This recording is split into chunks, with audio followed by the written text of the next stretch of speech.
या राज्याची सत्ता कलासाची वसंतदादांच्या हातामध्ये होती. मोठे नेतृत्व होतं महाराष्ट्रामध्ये. आणि त्यावेळेस चांदोली धरणाचा त्या ठिकाणी विषय निघाला की जे चांदोली धरण आत्ताच ह्याला आहे, शिराळ्यामध्ये आहे.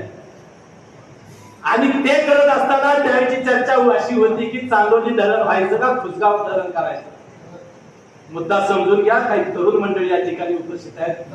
मागचा इतिहास सुद्धा तुम्हाला समजून घ्यावा लागेल. भारतीय जनता पार्टीला मत काय द्यायचं आहे हे आपल्याला समजून. नुसतं आम्ही सांगतोय म्हणून तुम्ही देऊ नका. मला समजून उमजून त्या ठिकाणी मतदान झालं पाहिजे असं आमचं मत आहे.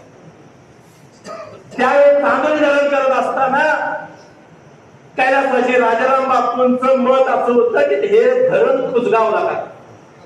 त्याला कारण असं की खुसगावला जर हे धरण झालं तर त्या ठिकाणी पाणी साठा वाढतोय. आज चांदोली धरण माझ्या माहितीप्रमाणे 25 TMCचं काहीतरी आहे. 42 TMC आणि जर खुसगाव झालं असतं तर ते जवळजवळ कोयने एवढं झालं असतं. त्यावेळेस राजाराम बापूंचं असं मत होतं आत्ताची जी साईट आहे जे आता चांदोली धरण आहे त्याच्याऐवजी खुसगावला धरण करा, पाणी साठा वाढवा आणि जर कवठेमहांकाळ, आटपाडी आणि खानापूरला पाणी द्या असं कैलासवासी राजाराम बापूंचं मत होतं. लक्षात घ्या.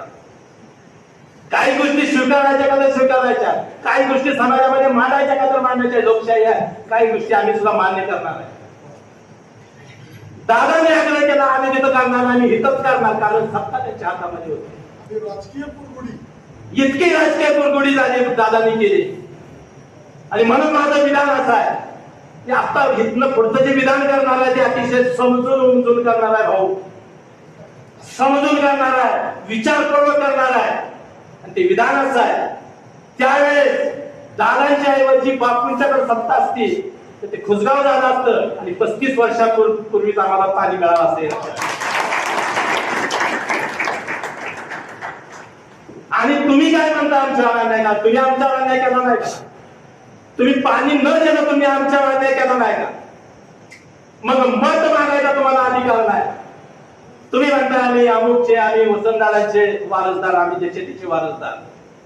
वारसदारांनी काय केलं याबद्दल सांगा तुम्ही आम्हाला. आमच्यावर अन्याय केला वारसदारांनी, तुम्हाला त्यांचं नाव घेऊन या ठिकाणी दुष्काळी पडलं तर तुम्हाला मत मागता येणार नाही. मत मागायचा अधिकार वसंतदादा घराण्याला 100% नाही. कारण त्यांनी आमच्यावर अन्याय केला. जर कवठेमहांकाळ, आटपाडी, खानापूर, तासगाव या भागावर या मंडळीने अन्याय केला त्याला कारण असं होतं भाऊ त्यांची कारखानदारी होती. जतला पाणी गेलं, आटपाडीला पाणी गेलं, कवठेमहांकाळला पाणी गेलं.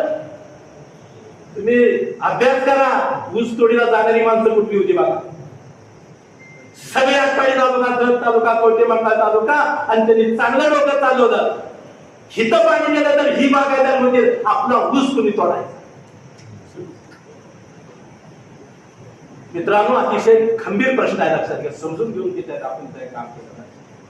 तुमचा ऊस तोडायला कोणी लक्ष म्हणून तुम्ही आम्हाला पाणी दिलं नाही. आमच्या एका धनगर समाज भाऊ मेंढरा घेऊन इकडे त्या ठिकाणी कोकणात जातो, ह्या भागात परिसरात जातो, नदीकाठा जातो. ह्यांची रानं खतवायसाठी आमची माणसं पाहिजे म्हणून त्यांनी आम्हाला पाणी दिलं नाही. आज परिस्थिती बदलली भाऊ, तुम्ही आम्हाला पाणी दिलं.